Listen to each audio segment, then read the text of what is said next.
Det finns 3 saker som varje person som är intresserad av att jobba inom kriminologi bör behärska.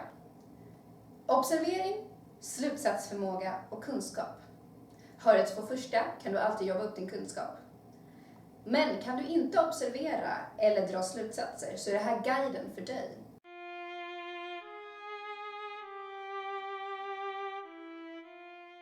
Välkommen till vetenskapen om slutsatsdragningskonsten.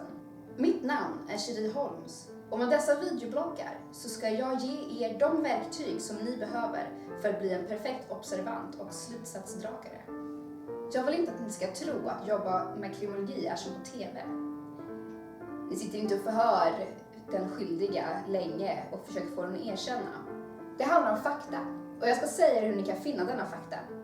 Jag ska lära er det verktyg som ni behöver för att få metoden att ta fram bevisen. Sen är det upp till er att bruka dem och se till att det kommer till nytta. Som ett första exempel ska jag förklara vilka slutsatser jag kunde dra då jag mötte min nya rumskamrat för första gången, Jonna Watson.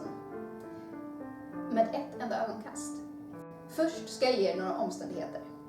Vid tillfället för det första mötet så befann jag mig i skolans kemilab och la till några sista bevis på min studie om tobakaska och hur man kan känna igen den bara på att se den. Varför cigarett som någon röker kan avgöra en hel del om en person och dess vanor. Just då kom Mikaela, en elev på den här skolan som delar min biologikurs, in i rummet. Hon och min nuvarande rumskamrat kom in och jag visste genast att det var därför som de var där, på grund av rumskamratsproblemet. Det första jag lade märke till med Jonna när hon gick in var sättet hon gick på. Hon gick med väldigt pondus och en viktig min. Så som en läkare. De har en väldigt beräknande sin när de kommer in och ser efter hur läget är i rummet. Hon hade även en väldigt tydligt och skarp solbränna vid handleder och hals. Vilket tyder på att hon hade varit utomlands på något varmt ställe nyligen. Men inte för nöjes skull. Hon var alldeles för ung för att vara klarutbildad läkare och därför så kunde jag avgöra att hon hade varit volontär. Och det stället som ligger nära nog för ekvatorn och behöver direkt hjälp vid tillfället är alla i Afrika. Och därför kan jag dra slutsatsen att hon nyligen varit i Afrika. Hon var klädd i en avslappnad ungdomsstil som jag själv inte tagit något tycke till. Kläderna var väl omhändertagna och hon, förutom en klocka som hon hade på vänsterhanden, alltså högerhänt.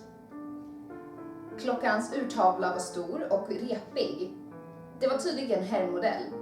Ja, även den kvinnliga modellen har blivit större på senaste tiden. Men modellen var tydligt 10 år, hade tydligen minst 10 år på nacken. Alltså ärvd. Men det var inte en gammal mans klocka, så inte far, bror. Klockan hade nyligen blivit rengjord, så det var alltså brodern som hade vanvårdat den så. Antagligen haft den i fickan tillsammans med mynt och nycklar. Det är det enda som skulle kunna repa urtavlan på detta viset. Till sist lade jag märke till det familjära sättet som de båda kvinnorna förhöll sig till varandra. De stod nära varandra och det verkade vara bekväma i det.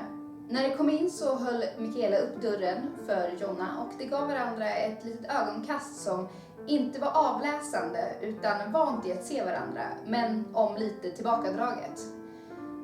Alltså kunde jag avgöra att de inte lärt känna varandra på den här skolan utan tidigare. Och eftersom att Jonna har varit volontär nyligen så kan jag med klart säga att det var på gymnasiet. Är det då min kamera? Ja, det är det.